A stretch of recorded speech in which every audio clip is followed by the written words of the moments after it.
Today we're screening The Last Meal, which impressed me with its simple idea, executed really, really well.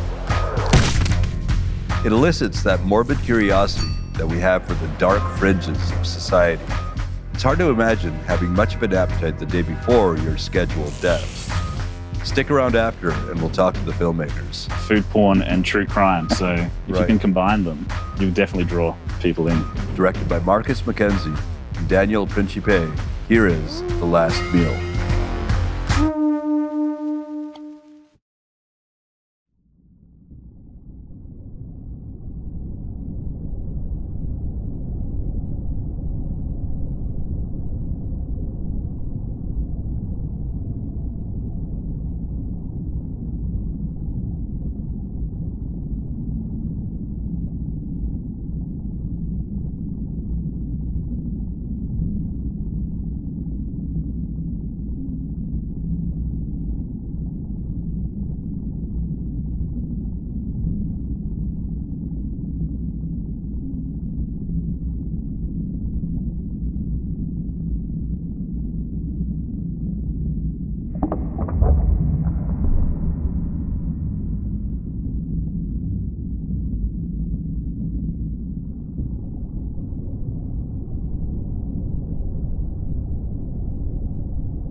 In the early hours of May 10, 1994, John Wayne Gacy, convicted of the sex-related killings of 33 young men and boys, was put to death by lethal injection.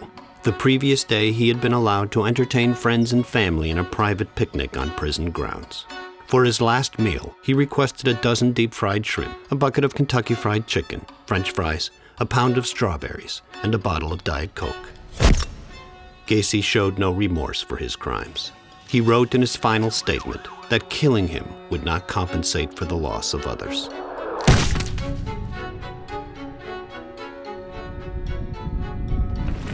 On April 19, 1995, Timothy McVeigh drove a rental truck packed with 5,000 pounds of explosives up to the front of the Alfred P. Murrah Federal Building in Oklahoma City.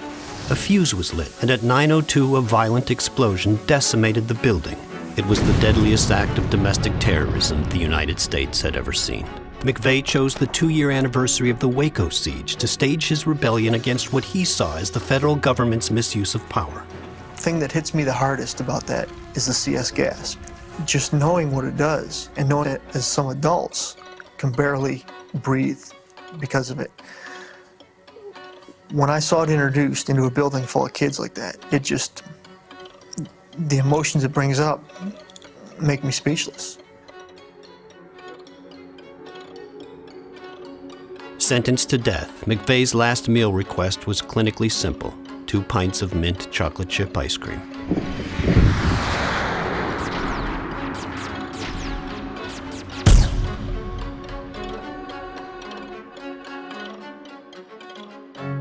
Adolf Eichmann, one of the major coordinators of the Holocaust, was tasked with gathering information on Jews, seizing their property, and transporting them to ghettos and extermination camps. Some 6 million Jews were systematically murdered by Nazi Germany between 1941 and 1945. In what Hannah Arendt famously described as the banality of evil, when confronted with the unspeakable magnitude of his crimes, Eichmann claimed he was not an anti-Semite, but merely an obedient bureaucrat who carried out his duties. For his last meal, Eichmann requested a bottle of Carmel, an Israeli red wine, with the usual prison food of cheese, bread, olives, and tea. He drank half the bottle before he was hanged.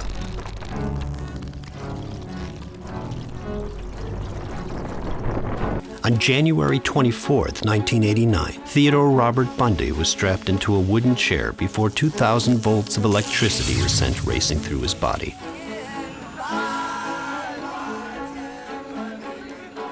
Perhaps the most infamous of serial killers, he kidnapped, raped, and murdered at least 30 young women and girls.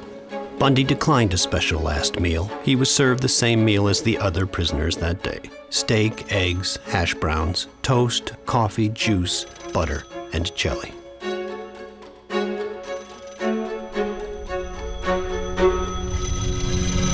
May your wife and kids Aileen Wuornos, convicted of the murders of 6 men, also declined a special meal. During the hours before her execution, she ate a hamburger and other snack food from the prison's canteen and later requested a cup of black coffee. Wuornos' childhood was marked by horrific violence, poverty, and sexual abuse.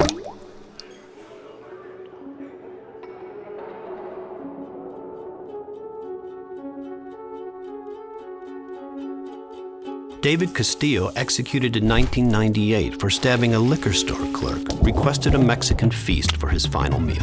24 tacos, 2 cheeseburgers, 2 whole onions, 5 jalapeno peppers, 6 enchiladas, 6 tostadas, 1 quart of milk, and 1 chocolate milkshake. What Castillo actually received was 4 tacos, 2 onions, 5 jalapenos, 6 enchiladas, 2 tostadas, 1 quart of milk, and a chocolate milkshake. Still impressive, but 2 cheeseburgers and 20 tacos shy of the meal he ordered.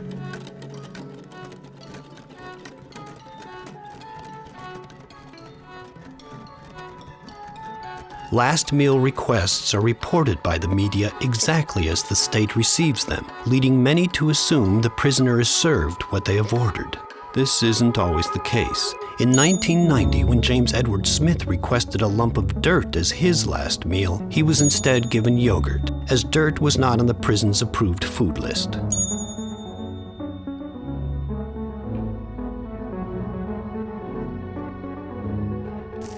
Lawrence Russell Brewer was a white supremacist. On June 7, 1998, in Jasper County, Texas, James Byrd Jr. accepted a ride home from Brewer and 2 of his friends. The 3 men took Byrd to a remote road out of town, beat him, spray-painted his face, urinated and defecated on him, then chained his ankles to their pickup truck and dragged his body along an asphalt road for 3 miles. For his last meal, Brewer ordered 2 chicken fried steaks smothered in gravy with sliced onions, a slab of peanut butter fudge with crushed peanuts, a cheese omelet with ground beef, tomatoes, onions, bell peppers, and jalapenos, 1 pint of Bluebell vanilla ice cream, 1 pound of barbecue with half a loaf of white bread, a large bowl of fried okra with ketchup, 3 fajitas, a meat lover's pizza, 3 root beers, and a triple meat bacon cheeseburger with fixings on the side. Whatever meal Brewer actually received, he didn't eat a bite of it, stating simply he was not hungry. The state of Texas immediately stopped granting special meals. Ironically, Brewer robbed his accomplice, John King, of his own last meal request. The state that executed the most people had served its last meal. It is common for death row inmates to not eat their final meal due to a loss of appetite. Many inmates had told officials they were not hungry in the 24 hours before their scheduled deaths. Someone who was hungry was François Mitterrand, the longest-serving president in the history of France. He had abolished the death penalty in 1981. Dying of prostate cancer, Mitterrand requested as part of his last meal an ortolan, an endangered songbird which are illegal to kill and eat. The ortolan is caught in netting and kept in a covered box. The bird gorges itself on seed until it is 4 times its normal size. It is then drowned in Armagnac brandy, plucked and roasted. Mitterrand consumed the bird whole, draped beneath a large white cloth so that God himself could not witness the obscene act.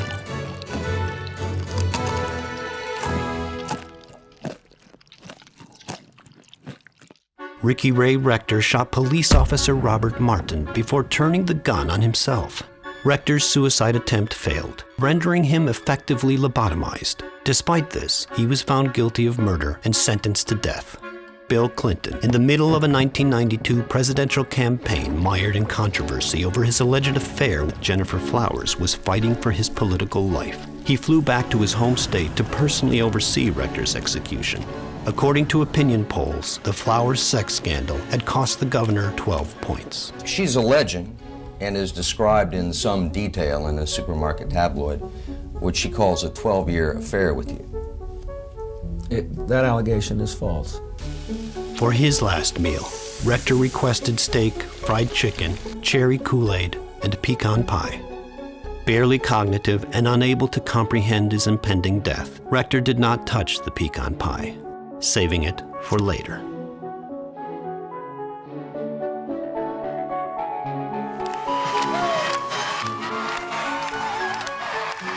A young black man, Dobie Gillis Williams, was convicted of the murder of Sonia Nippers, a white housewife in Louisiana. 3 police officers testified that Dobie confessed on a tape recording. Soon after, it was discovered the recorder had not been used properly and no recording had been made. Despite appeals, Williams was executed by lethal injection. He had an IQ of 65 and was intellectually disabled. Dobie's last meal was 12 candy bars and some ice cream.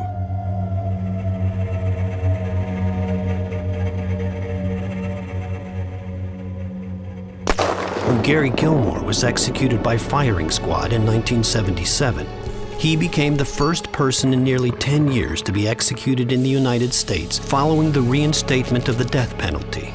His life and crimes were immortalized in the made-for-television film The Executioner's Song, where he was portrayed by Texan actor Tommy Lee Jones.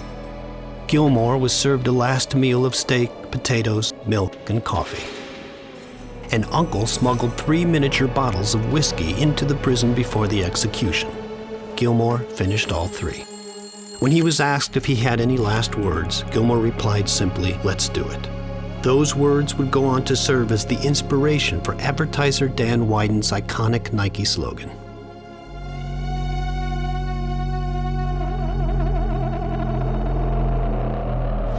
Jonathan Wayne Nobles stabbed 2 people to death in a drug-fueled rampage.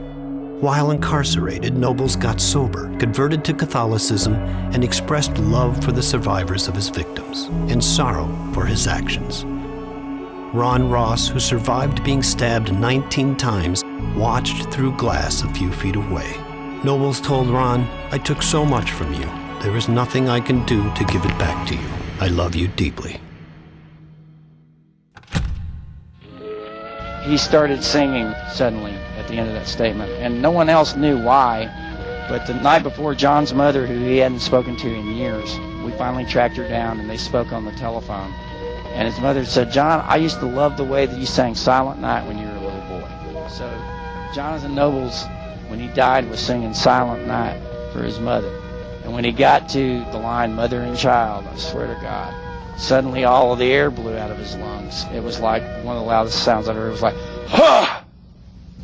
And his head pitched forward so violently that his heavy plastic prison-issue glasses flew off of his face, bounced off of his chest, and landed on the floor.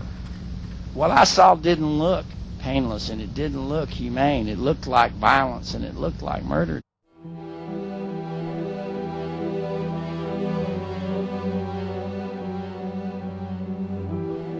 It is believed that the last meal has its origins in religion. According to the Bible, the night before his execution by crucifixion, Jesus of Nazareth shared a last meal of unleavened bread and wine with his closest supporters. Perhaps this is the reason conservative Christian states in America's South are more likely to be generous with their last meal requests. However, they are also the states that execute the most people. During the course of the campaign in 1994, I was asked, "Do you support the death penalty?" I said I did, if administered fairly and justly, because I believe it saves lives. I do. I think if it's administered swiftly, justly, and fairly, it saves lives.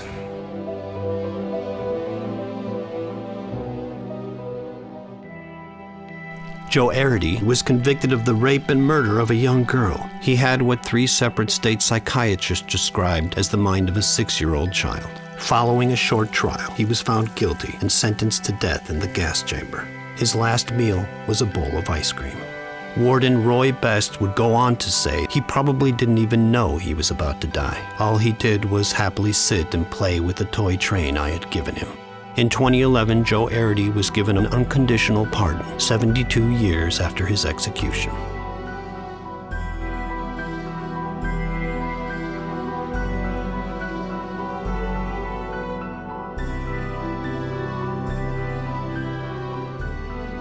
In 1984, David Wayne Spence was convicted of the rape and torture murders of 3 teenagers in Waco, Texas.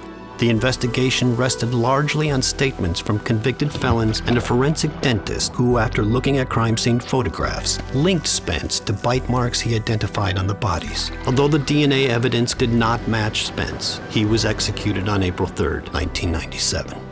Spence requested fried chicken, French fries, tea, coffee, chocolate ice cream, and Coca-Cola for his last meal.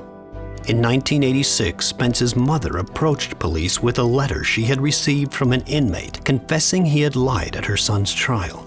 She was raped and murdered in her home 48 hours later. When bite marks were discovered on her body, the same forensic dentist was called in to help convict 2 men. They were both sentenced to life in prison. In 2000, DNA testing exonerated both of them.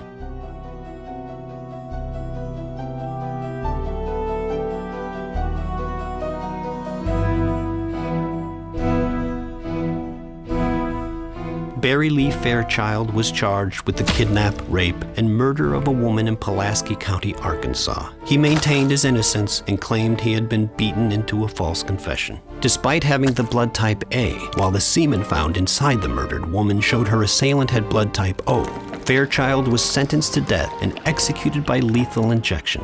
For his last meal, he requested the same menu served to other inmates that day. Fairchild explained his choice simply.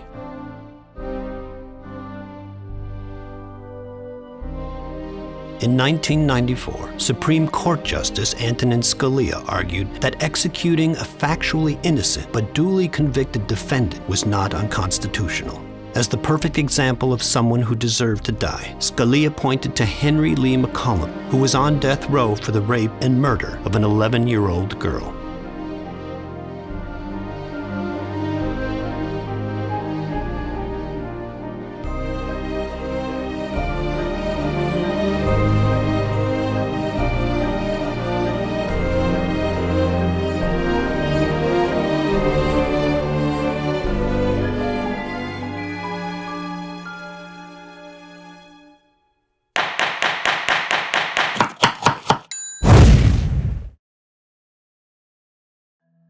So I have to say, in regards to The Last Meal, you managed to make a film that's lighthearted and fun, that's about murder, serial killers, capital punishment.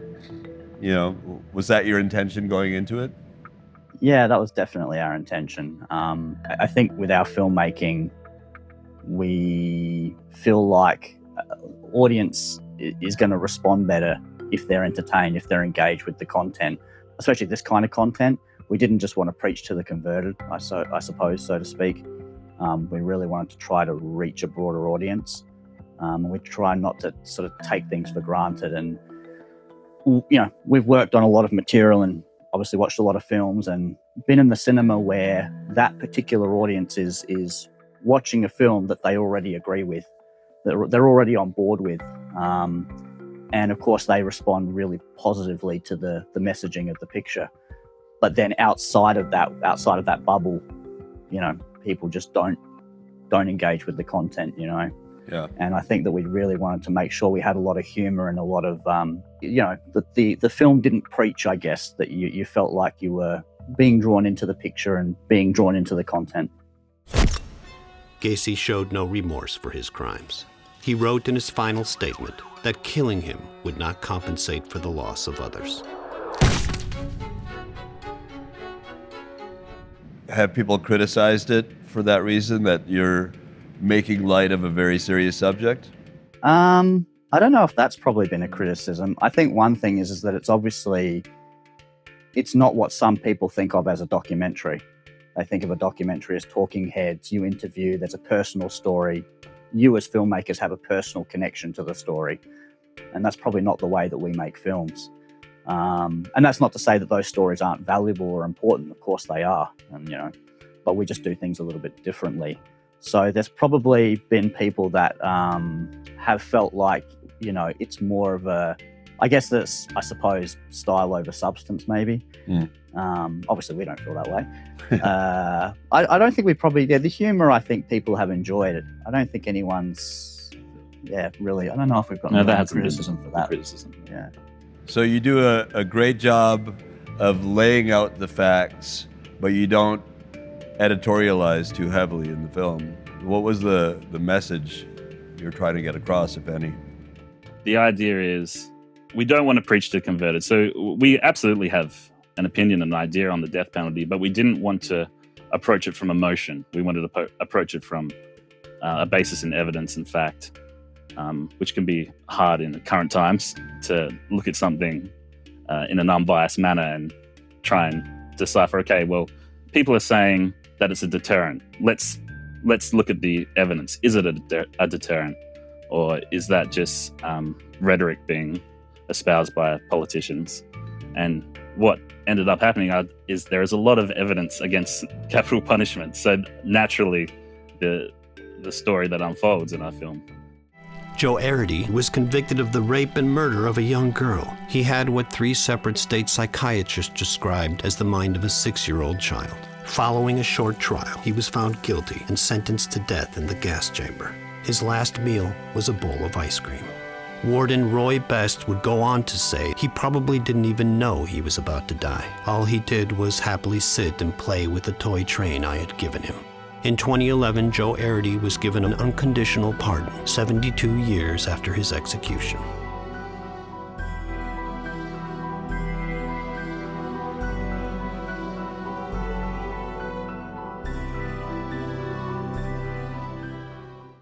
I think it's in the way we structured the film as well.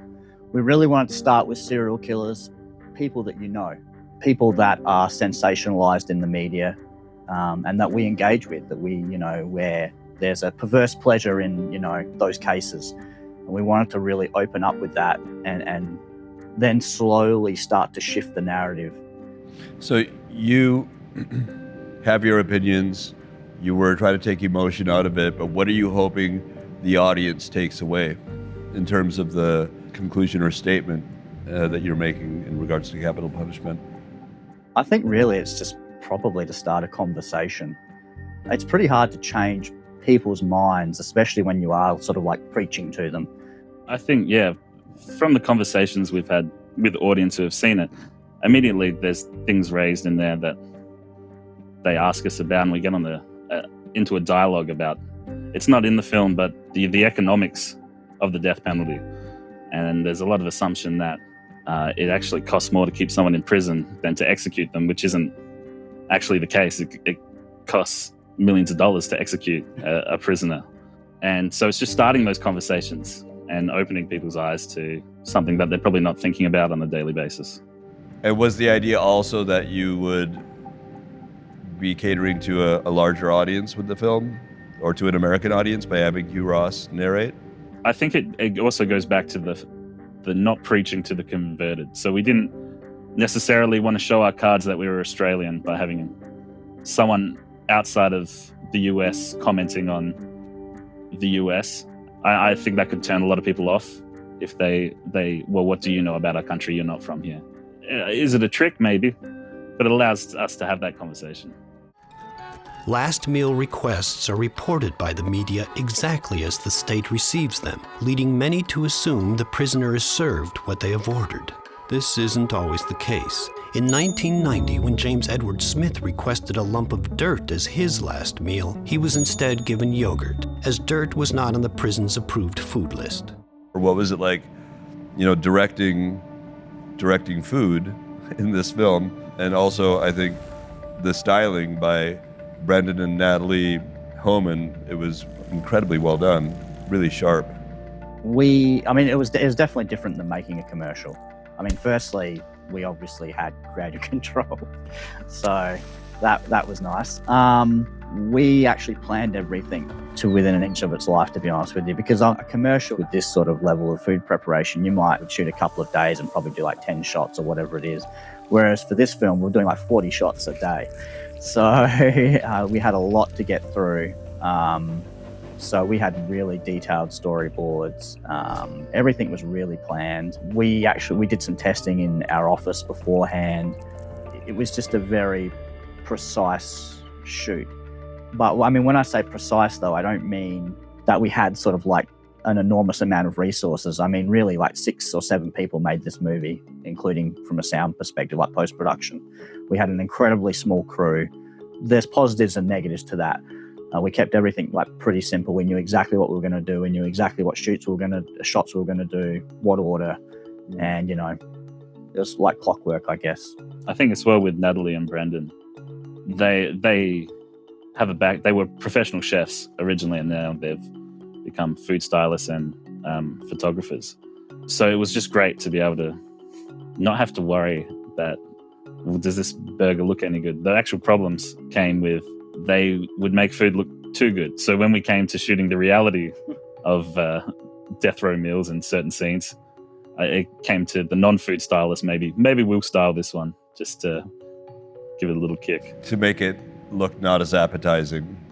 Yeah. Correct. Yeah. I mean, and so what happened with all the food? Like, I don't know how this works when you are shooting, this like bucket of KFC. You shoot it all day, or you shoot it and then like, okay, now let's have our crew meal, and then you eat it, or like, what happens with all the food? That's a really great question. We did eat the pecan pie. I know that. Yeah. That was really good. Everything was under the lights for quite some time, so I probably wouldn't be touching much of it. Yeah, so we had to be really careful with how we did things. Again, on a professional food shoot, you'd probably do the same shot, the same piece of food. You might shoot it like 10, 15, 20 times. Most of this stuff is like 1 or 2 takes, and that's it. We just basically got it right straight away, and we moved on. Tried to be as efficient as possible. And so this was all shot during the pandemic. Yeah, so we were in pre-production, ready. We had booked our shoot, ready to go. And then Tom Hanks got COVID in our country. Right. And I think the NBA shut down that weekend, and it was, okay, we're downing tools for a few weeks. And then I think we probably shot maybe a month after that. We implemented our own COVID strategy. Right. We all sort of took it upon ourselves to isolate. There was only 5 of us on set, so we were able to keep it pretty safe. And we were probably the only production shooting in Australia at the time, which was great because we got first dibs on some of the lenses that were available.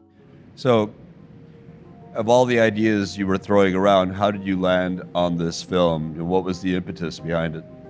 We were doing a lot of food-based advertising shoots, and obviously our background is filmmakers, but sometimes you have to do some advertising to pay bills and that sort of thing. So we were really sort of immersing ourselves in food photography and macro lenses and these sorts of things. And it was just on the mind. I walked in and I said, what if we approached the last meals of death row inmates in the way that we approach a high-end food commercial?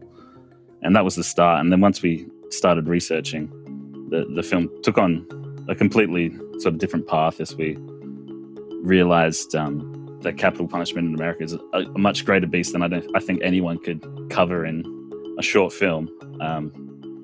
There was a particular website, the Texas Department of Criminal Justice, that is no longer online, but it had a list of the last meal requests of death row inmates in Texas. And there was a little caveat to the list that said, what's listed here is not necessarily the meal that was received by the inmate. And that sort of moment where we realized, so a government website will tell you what people ordered, but will also tell you they might not have got that meal, was like, okay, there's a world here that we need to explore. David Castillo, executed in 1998 for stabbing a liquor store clerk, requested a Mexican feast for his final meal. 24 tacos, 2 cheeseburgers, 2 whole onions, 5 jalapeno peppers, 6 enchiladas, 6 tostadas, 1 quart of milk, and 1 chocolate milkshake. What Castillo actually received was 4 tacos, 2 onions, 5 jalapenos, 6 enchiladas, 2 tostadas, 1 quart of milk, and a chocolate milkshake. Still impressive, but 2 cheeseburgers and 20 tacos shy of the meal he ordered. So the first 2/3 of the film, you're focusing on the last meals of individuals on death row, but then you kind of shift and you talk about Francois Mitterrand's last meal and Jesus's last meal. So why did you shift the narrative there? I guess what we're probably trying to look at is the origins of last meals, and I guess probably the idea of the religious roots of it. And with Mitterrand, we kind of were. I mean, were we interested in actual last meals of? We were originally interested. I think he's in there, and it's purely because, one, he abolished the death penalty in France, which we thought was quite ironic that someone who abolished the death penalty had a final meal, and it's a reported final meal. And then also someone who's held in such high regard broke the law, essentially, to have his last meal. Yeah.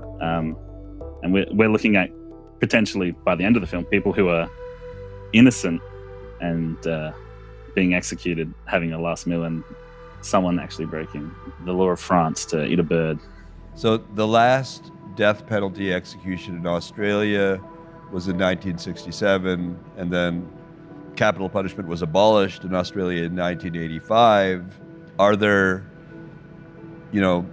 people in Australia that are calling for the death penalty to be reinstated? Not really. It's not really a conversation that transpires here. We did have a case a few years ago, I think from memory, where someone in a car deliberately ran over a bunch of pedestrians. And there was a brief flirtation with a conversation. So not the death penalty itself, just a conversation of whether we, and that was definitely by, I suppose, conservative politicians here. But it didn't get anywhere. There's definitely no appetite for that kind of. Yeah, in Australia we have, like, when these big issues are raised, I think back to the mid-90s when we had major gun reform in this country, and our conservative prime minister brought in gun control. There was obviously a lot of noise made at the time about whether we should be doing this or what's the right course of action. But once it was passed, we sort of haven't looked back since. No one looks to overturn a bill. Right. And how do Australians view America's enforcement of the death penalty generally? And if you don't want to speak for all of Australia, your own opinions on it. Yeah. Well, I think there isn't a huge discussion about, at least America's implementation of the death penalty. But a few years ago, we had a few Australians who smuggled heroin into Indonesia, and they were sentenced to death. And obviously, as soon as an Australian is on death row, it's across every media outlet. So there was definitely, condemnation of the death penalty in that case in the Australian media, because it directly affected Australia. Right. It's probably just not really covered, to be honest with you. I mean, there's been a few cases recently, federal cases, obviously towards the end of the Trump administration, where people were being executed, and that's in the American news and stuff that we were reading about. But as far as our local news, I mean, I'd say it's probably not really covered, to be honest with you. So why did you choose to make a film about a morally charged issue that isn't prevalent in Australia, but is here? Yeah, it's a great question. There's probably a number of reasons why. We have been asked that quite a lot. I think probably the first reason is that at the time when we were sort of talking about these ideas and like what we might do next, obviously Trump was he'd probably just come into power, I think. And I'd say for that 4 years, Australian media was just completely focused on what was happening with regards to US politics. It was just everywhere. We became aware of whatever's happening in the US, how it kind of is very much brought into our culture. We were just interested in the issue, we were passionate about the issue. We wanted to make a true crime film, but we didn't want to make, I guess, a classic true crime film. We didn't just want to look at sort of like the police solve a crime or whatever it is. We wanted to sort of flip it on its head and look at it from another viewpoint. A young black man, Dobie Gillis Williams, was convicted of the murder of Sonia Nippers, a white housewife in Louisiana. 3 police officers testified that Dobie confessed on a tape recording. Soon after, it was discovered the recorder had not been used properly and no recording had been made. Despite appeals, Williams was executed by lethal injection. He had an IQ of 65 and was intellectually disabled. Dobie's last meal was 12 candy bars and some ice cream.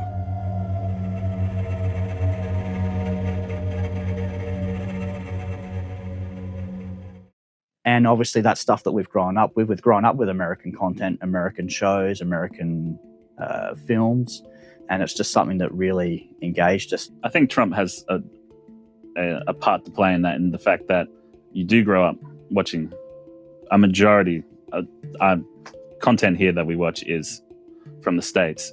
And then you think that we're the same. And then you're being fed this information over the last 4 or 5 years about how our political systems are completely different, our beliefs, where our sort of, I think Australia's probably much more centre and moderate than we thought we were. And yeah, you start looking at yourself through the lens of another country. Obviously, America is not the only country in the world that has the death penalty. Why did you focus on mostly American cases? I think that, first of all, again, we're being fed so much information about America. We feel that we were placed to be able to have an opinion by reading and watching and learning.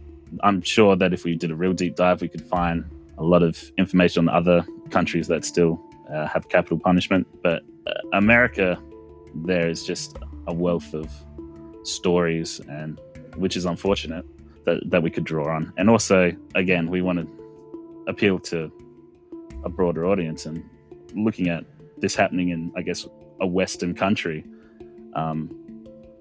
which feels sort of, to us as Australians with no death penalty, how can this still be happening in a place that's, I guess, deemed civilized, if you know what I mean? Yeah. We did look at other cases. I guess the thing is it's just, once we started sort of, as Marcus said, doing that deep dive, we really started looking at individual cases, like Dobie, Gillis, Williams, other cases. And we actually started looking at how absurd, I guess, some of the convictions were. And I think we probably see, as Marcus said, we probably do see ourselves as being connected to the US.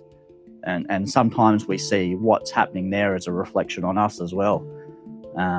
And then there are kind of moments, as Marcus was saying, where you're like, well, wait a sec, no, we don't feel that way at all. And then there are other moments where you're like, well, we are kind of aligned with what those views are. So you made a stylistic decision to have Hugh Ross be the narrator. What was the thinking behind that? Yeah, so Hugh Ross is also the narrator of The Assassination of Jesse James by the coward Robert Ford, starring Brad Pitt and Casey Affleck, which I'm a huge fan of. It's directed by a New Zealand-born Australian filmmaker called Andrew Dominic. His voice has always been such a powerful thing that I've always returned to. And so when we needed someone who was American and had that sort of authoritative twang to their voice, we didn't specifically write Hugh Ross in the script, but I went and found an interview where his voice was described in a review of The Assassination of Jesse James.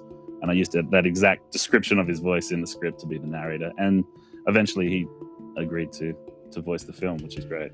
When Gary Gilmore was executed by firing squad in 1977, he became the first person in nearly 10 years to be executed in the United States following the reinstatement of the death penalty. His life and crimes were immortalized in the made-for-television film The Executioner's Song, where he was portrayed by Texan actor Tommy Lee Jones. Gilmore was served a last meal of steak, potatoes, milk, and coffee. An uncle smuggled 3 miniature bottles of whiskey into the prison before the execution. Gilmore finished all 3.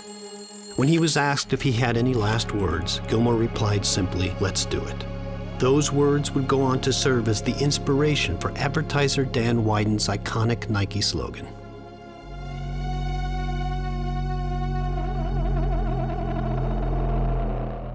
And was it a challenging process to get him on board?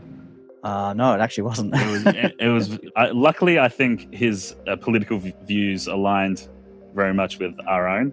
Right. And also, he's a professional voiceover artist, so we're in the middle of a pandemic trying to make a film across 2 countries. So he had access to his own recording studio, and we were able to direct him remotely, which was fantastic. Yeah, the only the only problematic issue that we had was when we wrote the original narration, it's really dense. I mean, it still is. And Hugh speaks a lot slower than Marcus, who did the temp read. So we had to end up going through and trying to work out what we could cut out. We realize Australians speak a lot faster Yeah. than Americans. That's one thing we've taken away from this process. Actually, I'm glad you mentioned that. It says it was all filmed in South Australia, but the last shot of Henry Lee McCollum standing underneath the Da Vinci portrait of the last meal, where was that shot? That is a very fortunate accident, a coincidence that photo already existed. There was a piece written about Henry Lee McCollum having been exonerated and freed, and in his house, that is hanging in his house. The Last Supper is on the wall, and so that photo existed. Okay, so you filmed the photo in that scene. It was in an article, so a photographer has already taken that photo, and we thought it was the perfect It's archival, essentially. ending to the film. In 1994, Supreme Court Justice Antonin Scalia argued that executing a factually innocent but duly convicted defendant was not unconstitutional. As the perfect example of someone who deserved to die, Scalia pointed to Henry Lee McCollum, who was on death row for the rape and murder of an 11-year-old girl.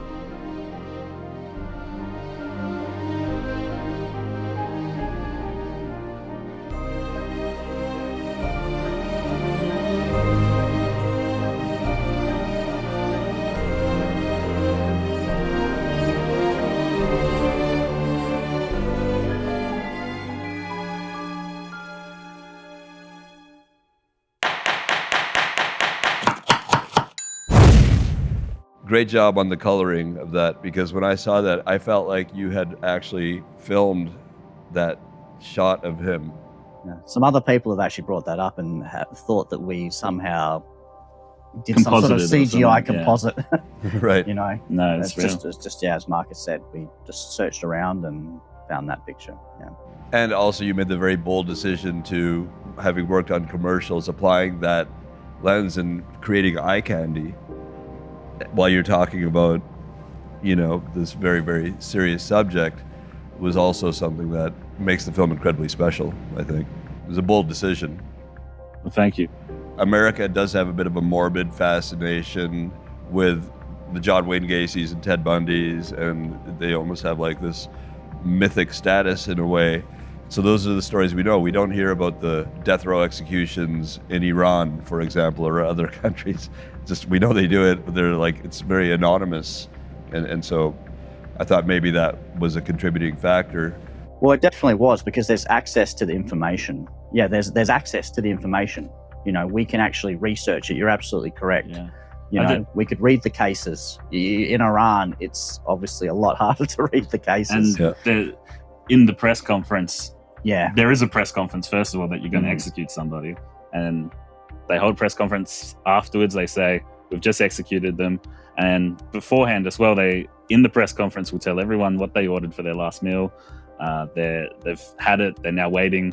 Like there's so much reporting around exactly the process and how it happens. Like I can't imagine that's the same for many countries. And there are also films. There are films made about it. I mean, that was the other thing that really fascinated us. At that time, I think there was like 5 Ted Bundy documentary or reenactment type films, whatever, biographies came out. And there was like an article by, I think, one of his victims' sisters, or maybe it was a friend, I can't quite recall. And she was just talking about this idea that, well, there's another film now about Ted Bundy, the person that murdered, you know, my relative or friend or whatever it was. There's no film about her. All the focus is always on Ted Bundy. It's always on Gacy. It's always on whoever. It's not on the victims. Yeah. And I think that really interested us. The fact that there's kind of like a loop going on. There's feedback. The crimes happen, but the actual last meal itself is being used as a marketing device, which is kind of what fed into why we shot the food the way we did. The first thing they're doing is they're basically, and it goes back to this website. You know, someone had to actually hire someone to create the website, to put all the information up there about all the last meals, really detail everything that was ordered, and then also actually put a little box in there with an asterisk that said, oh, by the way, they may not have received this meal. It just seemed like a really absurd and strange thing to do. And that's where the humor, I suppose, came from, because I mean, as soon as we saw that, we're like, well, this just doesn't make any sense. This wasn't even like one of the questions I had. I'm just thinking about it now. Like, I think there's a public spectacle aspect to it in this country, in America, where it becomes eventized, and you have the protesters outside, you have the interviews with the family, they talk about the last meal, and they have a press conference. In other countries, it can be a public spectacle, but maybe doesn't come with this kind of media circus as well that really turns it into a thing.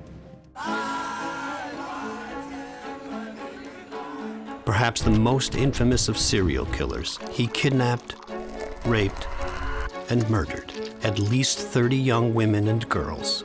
Bundy declined a special last meal. He was served the same meal as the other prisoners that day: steak, eggs, hash browns, toast, coffee, juice, butter, and jelly.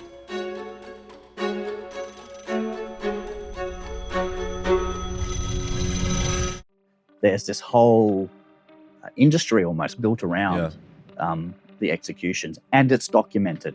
And you mentioned the people outside of the Ted Bundy's execution, the images we have there, and they're singing songs, and they're really engaged in this kind of, I mean, I don't know, it just seemed absurd to us. Has the response to the film been different in Australia versus America or other countries? Yeah, it probably has been different. I mean, I think in the US, it's obviously been received really well. Not to say that hasn't been received well here, but I mean, it's probably a bit of a non-issue here, as in the death penalty is a non-issue here. I mean, it's still been received well. I think also in Australia, the style probably is it's a bit different than what we're used to over here. So I feel like American audiences have very much sort of gravitated towards the style and the idea that we're putting forth. Here, it's, again, questions get raised. Oh, but is this a documentary? Is this something else? We love to throw the word hybrid around here. Like, it's a hybrid documentary, but what does that actually mean? It's a documentary at the end of the day. I think they're the two probably most popular genres of video, food porn and true crime. So if you can combine them, as we have, I think you definitely draw people into, I guess, the absurdity. No, I mean, theoretically, it's internet gold. Let's see what happens when we put it out there, right? Let's blow up the internet with the last meal.